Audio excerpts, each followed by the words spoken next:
They were funny to write because, you know, when you're in a small room, you have your guitar and you start to think, wow, I play this do do do do do do, and then the audience roars it back. Right. And you think, well, this could be really bad if it doesn't work out. And so you have to have a lot of faith. You have to carry with you this sort of internal movie that it's the perfect situation, the best crowd, and they can sing anything that you play.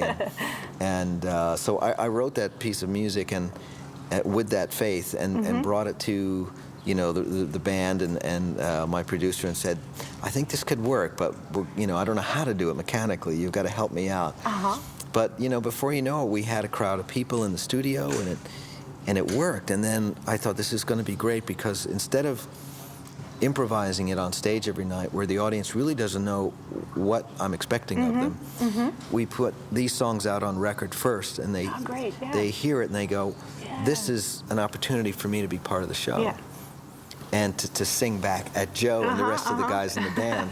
And that's exactly what happens. As soon as we launch into those songs, everybody, you know, they just open up. And so now when we have you know, I Just Want to Rock is the perfect opener, and it sort of disarms everybody. It gets everybody right next to each other right from the beginning of the show. And then at the end of the show, we have the song Crowd Chant, which is probably the ultimate, you know, crowd participation celebration, you know, for us.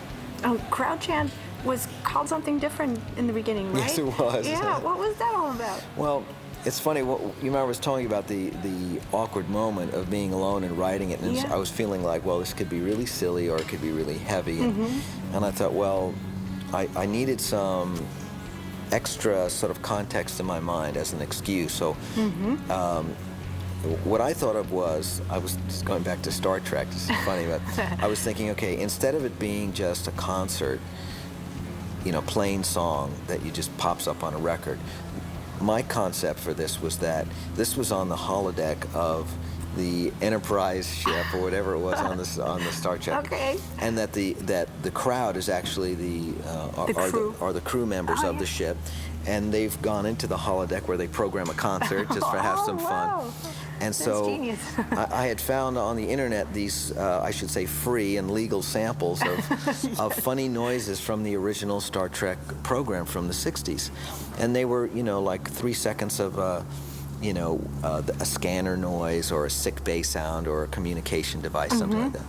And so I chopped them up into little bits, and I created a little groove out of them.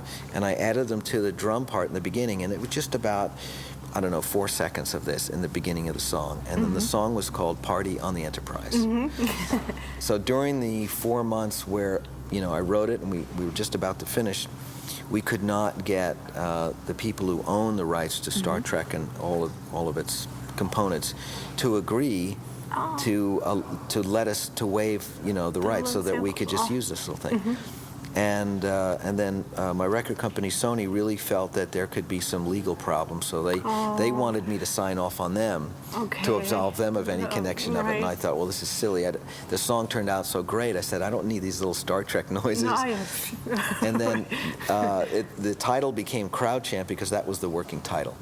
And so since everyone had been working on the song, they said, hey, let's just call it Crowd Chant. That's what it is. So, yeah. Oh, great story. Wow. Yeah. And you do have a show tonight. And have you practiced already today? No. No? No, I worked on the podcast. I had some great shots of our fans from Nuremberg and where were we before? From Stuttgart, great shows of and clips of the audience. And so I like to do that. I like to edit as I go so that by next Friday I have to upload this stuff to John in California. So. Oh, it's right up to date. Right up to date, yeah. Wow. And hopefully I'll get a good connection in the hotel. Yes. So I can, because it's a big file, you know. Great. And do you practice every day? Do you? Well, you know. I mean, you know, a concert counts too. Yeah, I think I do. I mean, I'm going to be practicing maybe an hour before the show, but I stay as cool as possible because I want to save everything I got I was going to ask you about that. Save up. How do you practice? Is that would you consider the same thing practice that I would consider practice? I think Is it so. doing? Yeah. Yeah, you just do you do a variety of movements that might involve scales, finger exercises, chords, rhythm playing, bending of the strings, just like the way an athlete would sort of stretch, but not actually do the event. Right. They save their main energy for the main event, and so Right. that's kind of like what you do when you're getting ready for a show. You do not want to give up your juice before Right. Yeah, yeah. the audience gets there. That's what they came to see. You know? Exactly. So, and if you're doing 7 shows in a row, Yeah. that's enough. Really, that's enough.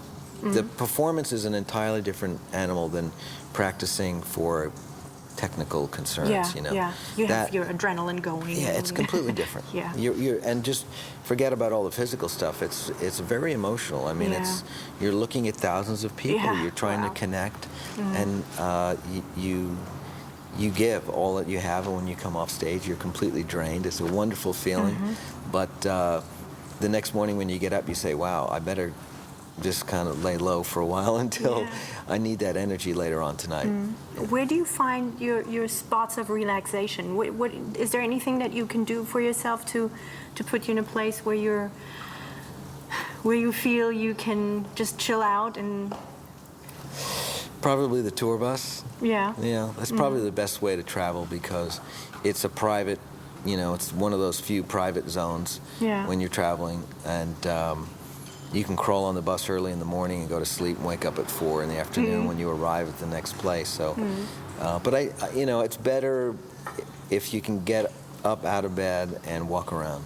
Yeah. I think that's the best thing to do because if the sun is shining, even if it's raining, you just got to get out and sort of remember what it's like to be a normal person. Yeah. And not this sort of vampire, Robot. sort of rock and roll robot, right. and that's what you become after a while, after a couple of weeks of the Yeah. repetitive nature. So you got to get out and mix it up and meet people and talk and Yeah. observe. And where are you headed to next? That's a good question. Munich, I think. Okay. Yeah, I think we go to Munich and we have to go to Prague and Hamburg and Moscow. And Italy is in there somewhere, and I think the Netherlands, and then our final performance is at the London Guitar Show. Oh, wow. Yeah. Great. Well, that's excellent. Thank you so much for all your time, You're for very this welcome. talk. It was wonderful. Thank you. And I hope you have a wonderful show tonight. Thanks. Lots of good people, lots of good energy. And You have to say break a great leg. Fun, break a leg, of course. Thank you very much.